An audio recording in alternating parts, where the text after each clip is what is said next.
Ok, donc nous allons commencer directement par la dégustation de cette première bière, la Martins IPA. Et pour cette dégustation, on va faire quelque chose d'assez exceptionnel, c'est la première fois qu'on le fait.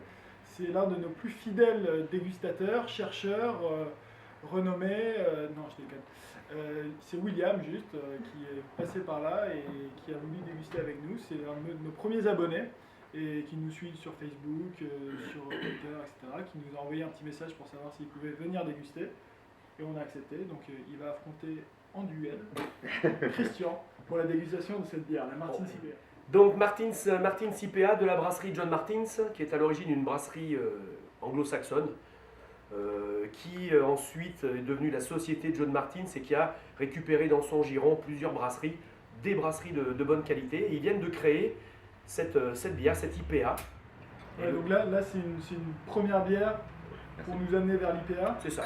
Et vers des bières un peu plus amères en fait, auxquelles on n'est pas forcément habitué quand on connaît pas forcément la bière. C'est ça. Et plus aromatique aussi. Donc elle a une très belle couleur orangée. Donc le premier nez c'est un petit peu. Alors, ce qu'il faut faire, c'est mettre. Il faut, en fait, pour vraiment déguster, il faut vraiment que tu mettes le nez dedans. Là, tu mets le bout du nez dedans, en haut là, et tu respires doucement et longtemps pour que vraiment les odeurs montent jusqu'au cerveau, que tu puisses là ressentir des choses. Voilà, ça c'est très important. Parce qu'elle n'est pas très odorante, elle est pas. Non, c'est assez subtil. Voilà, c'est ça, c'est assez léger. Mais ce que tu ressens, c'est vraiment cette odeur de houblon qui va forcément s'apparenter à des notes un peu de pamplemousse, certains de litchi. Voilà. Donc tu sens comment tu la trouves cette bière au nez, toi? Tu la sens puissante, Pas trop puissante, plutôt légère. Tu la sens dans les bières chaudes, tu la sens dans les bières désaltérantes? Non, c'est plutôt désaltérant, plutôt frais. Exactement, c'est ça. On a des notes de fraîcheur dans cette bière-là. Hein. Bonne réponse, hein. 4 mois de dégustation, ça commence à devenir un cadeau. Wesh.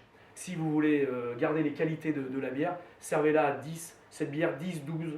Vous verrez qu'elle passera très bien malgré tout. Allez, 8 si vous êtes à l'extérieur, en plein soleil, protégez-la un petit peu, mettez-la à l'ombre. Mais 8, 10, 8 c'est vraiment le plus frais. Voilà.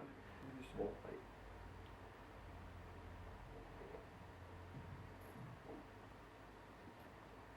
Donc tu vois, hein, on sent sur la langue là, ça titille un petit peu.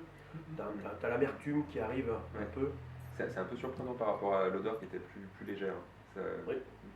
Mais c'est toujours la même chose. Il faut vraiment s'imprégner du nez d'abord et voir ce que donne la bouche ensuite. C'est vrai, ce que dit William, c'est quand on sent pas l'amertume, sauf quand on connaît, mais quand on connaît pas, c'est vrai qu'on c'est pas amer, alors que quand on va la goûter, en revanche. Donc la première gorgée, elle est pas violemment amère, elle n'est pas très amère. On sent l'amertume. Hein, un tout petit peu, c'est pas. C'est ça. Au niveau des arômes, t'es plutôt quoi? Ça va un peu orange. Tu vois, là, elle est pas froide. Non. Mais tu sens pas cette sensation de chaleur. La bière est fraîche par elle-même, parce qu'elle est. Donc il n'y a pas forcément besoin de la rafraîchir plus, qui la rendrait plus liquide, où elle perdrait en arôme. Là, elle est fraîche déjà. Pour une bière à 6 degrés 9, on a quand même de la consistance, on a de la tenue, on a de la mâche. Hein. Ouais. C'est vrai qu'on n'est pas comme sur les bières trappistes où il y a énormément de longueur en bouche, mais justement, je pense que c'est de la fraîcheur. Intéressant. Ben moi, je sais pas vous, mais moi j'ai encore le goût, j'ai hein. encore l'amertume là, tu vois. Le temps que tu parles, là si on revient à ce que l'on a, il y a quand même des choses intéressantes. Hein. L'amertume s'amplifie, là je sais pas toi, mais moi je la ressens encore plus maintenant, mais elle n'ira jamais vers des sommets agressifs. Et donc on la prend en terrasse, on peut manger, qu'est-ce qu'on peut manger avec? Donc là, justement, j'ai pensé à une recette de pamplemousse et de crabe qu'on va goûter tout à l'heure.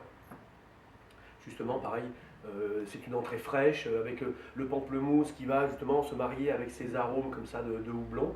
Et cette bière qui, de par sa consistance, va tenir malgré tout sur la mayonnaise, puisqu'il y a une mayonnaise. Tu la trouves bonne toi, William? Oui, elle est bien. Ouais. Elle est bien pour le début du printemps.